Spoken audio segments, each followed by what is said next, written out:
what's going on? Todd Shaw with another episode of the Sawdust Dude. Yeah, thanks for watching. Appreciate it. Hey, let me ask you a question. How do you turn a piece of scrap wood into this and this into this? Stick around. I'm going to show you how. You know, in my shop, there's no such thing as scrap wood. There's just smaller pieces of wood that I need to figure out how to turn into money. Start out, this is 3/4 inch stock. It is oak. It's some leftover oak. I started to say scrap, but it ain't scrap. It's leftover oak from when I trimmed out a house around the door casings. And so instead of making firewood out of it, you know, like I said, I always kind of hoard smaller pieces looking for opportunities to turn it into some money. All right, so here we go. We've got a stock piece, or we've got a material. This is a 3/4 oak, and this looks like a 1x4, or 1x6, so it's 5.5 inches. But I've determined that the piece that I want to make is going to be 3 inches in diameter. It's a lot easier to determine two things. One, I need to know where center is on my material here, and so we got 5.5 inches, and that's 2 3/4. This is how I do it. People ask me, this is crazy. How do you get half? Well, I take 5. I know half of 5 is 2.5. Then I've got another half, and half of a half is 1/4. So I add the 2.5 plus 1/4. So that's 2 3/4, and that's going to be my center point there. And I can just take my finger and just scribe 2 3/4. Doesn't have to be perfect. Or I can take my speed square. It's got little notches right here. And so right here at 2 3/4, and just make my mark with my speed square like that. So first thing you want to do is get center of your material. The other thing that I want to do now is this, to get the overall length. And I know when I look at this, I can get really 3 out of this, and I'm just going to kind of eyeball it from here and just kind of make a little center mark from here. So from here, that would be, let's just say 1 7/8 inches. We can do it that way. I can take my square, come over here, make a mark. Yeah, that was pretty spot on that one. Over here, there's my mark. Put my pencil there and scribe a line. So I can get 3 out of this piece of material here. I come up with the 3 inches. Well, when I first did it, the inside of this little piece of tape here is 3 inches, and I was like, hey, that's the perfect diameter, you know, for your hand. So I know half of 3 is 1.5 inches, so I'm gonna come over here and make a little mark, make a mark over here, and then make another mark inside like this, and that will be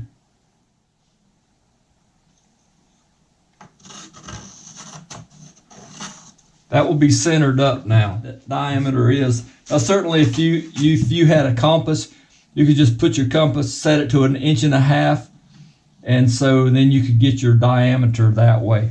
So that's laying out your material. Okay, so we've got a material laid out. You see we've got the center, we've got our 3-inch radius that we want to do. And so what we need to do next is to make our holes here. And actually there are 2 holes, if you can catch that on the camera. We've got this little rabbet here, and that's where the little metal piece is going to sit in, and that needs to sit in flush or just below flush. I don't want it way down there, because then you won't be able to get the bottle cap in there. It'll bottom out. So it's got to be enough clearance to get the bottle in there, and so that works out. So you want to do just a little clearance in here. So how do you make these 2 holes? Well, there's a couple ways to do this, and so I try to, when I'm thinking about everybody here. Now, for me in my shop, it is a micro shop. It's a small shop, but I do have a CNC machine. It's a small machine, which is perfect for stuff like this. Take the time to make you some jigs, and so that you take your router. In essence, that's what a CNC machine is, just a computerized router. And so you could route out those two holes. You want to make sure that you get the depth right. Okay, so that's the big thing on both of those holes. You don't want to cut through your stock. Another step that you can take is using a Forstner bit, which kind of looks like this. And so you've got your center, and then you'll come in, and you really need a drill press for this, because I don't know if you mount this in a drill, you got to make sure that your left and right and your front and backwards, all your two axes are correct. But you take that Forstner bit and come in here and make that first hole. Okay, you want to make this outside diameter here first. Now, some people say, well, what if I don't have a Forstner bit like that? What about if I use a paddle bit or a spade bit? Here's the problem with that, and that's the center punch or the pilot bit on a spade bit. Now, the Forstner bit has one on it as well, the little centering point on it. But notice on the spade bit or the paddle bit, the difference of the height. What's going to happen if you use this type of bit on your project here, that once you pile it down, you can see, especially this next hole, which almost goes it's about half the depth of this. So if you go half the depth, and look, that's going to punch a hole through this side. The great thing about the Forstner bit is really, you use this and so that your hinges are recessed, and it's great. So that's going to be the difference. So you really need to use this Forstner bit. That's a good little tip there. Oh yeah, that's good if you want to go all the way through the wood. Okay, this is great for doing little insets. I often talk about, let your shop have fun. Even if you're a professional, there's no reason you can't have a good time. And so famous hula girl machine. And so I've got my starting point. I got it all set up. We're gonna do our outside cut, and then followed by an inside cut.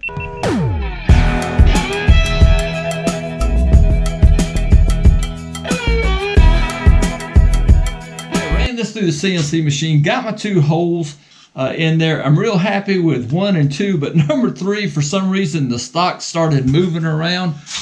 Really? You mean things don't always go perfectly? Right. That's why I was kind of saying, make sure that you leave some room to kind of move things around, and you can kind of see how this would be off-centered. The diameter is pretty close all the way around on this, but this one, all I have to do is erase my mark, kind of take my gauge, kind of recenter it up, and then mark it again. And so that's why I drill the holes first before I cut them out. That's another reason, if you do, instead of cutting these up into little blocks and doing them individually, why I do 3 at a time.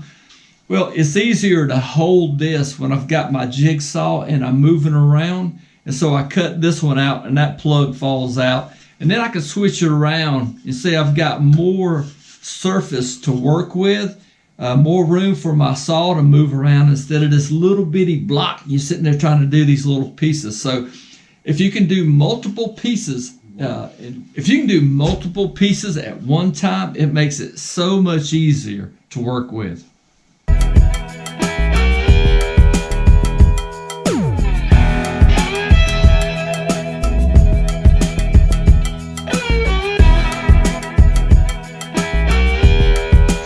With bandsaw is just kind of keep your stock moving, and then once you kind of get in the rhythm of getting that radius down, that's not a problem. So I've got the saw marks on the edges of our little bottle openers we need to clean up, and you can use an orbital sander just to kind of go around. I like to use this oscillating sander, and this comes in real handy for projects like this. A belt sander, you could sit there and just kind of go around with the belt sander, and if that works out.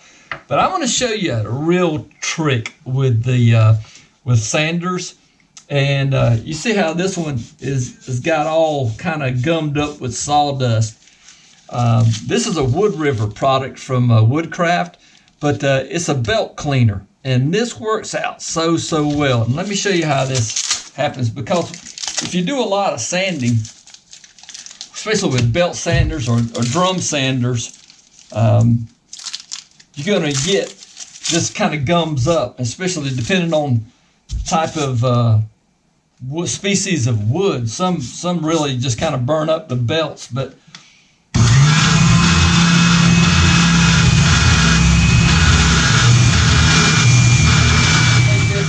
and we're going to clean up our bandsaw marks.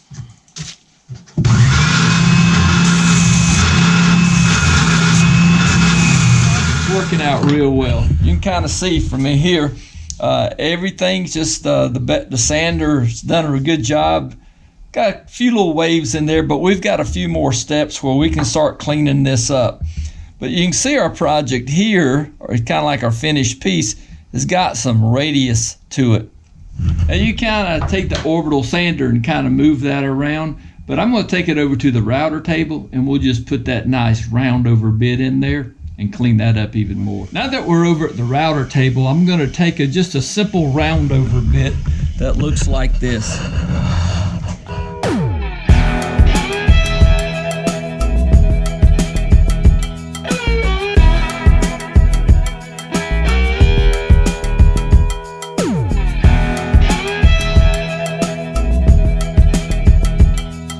Hey, so our project is coming along real nicely, and hopefully if you see this, if you got any comments or questions about anything that you've seen so far, just kind of got a question about anything you've seen so far, hey, I promise you, I'll get back to you.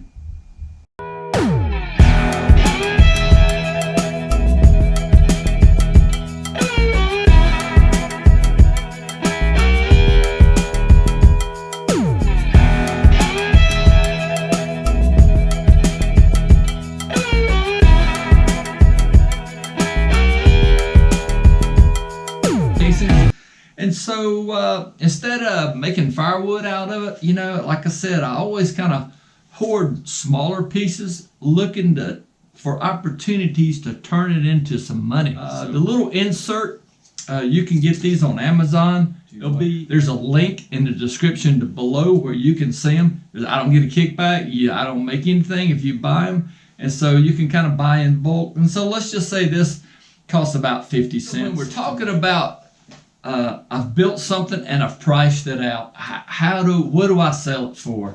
You know, this is not a huge get rich quick kind of a thing, but you know what? A couple bucks here and there, different streams of revenue coming in is just a great thing to have.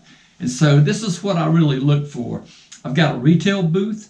I've also got a little some local pubs, craft beer places. I've dropped by.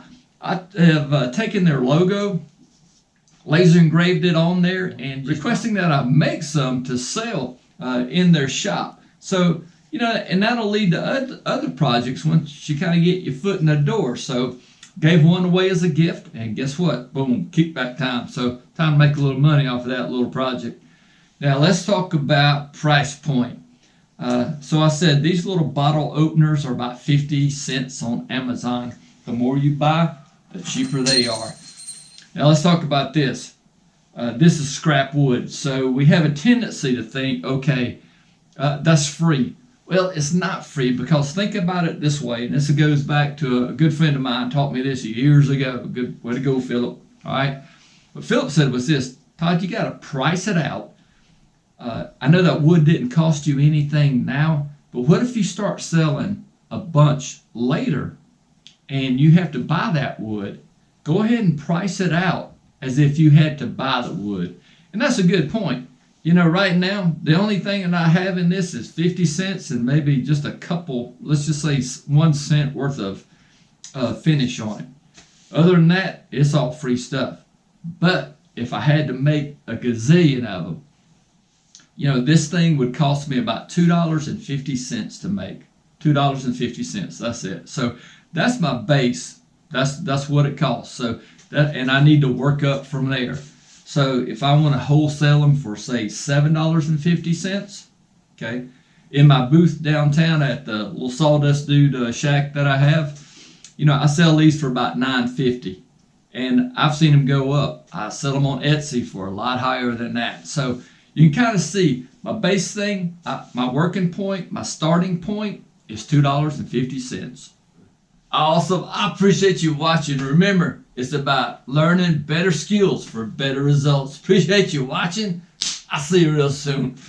Yeah.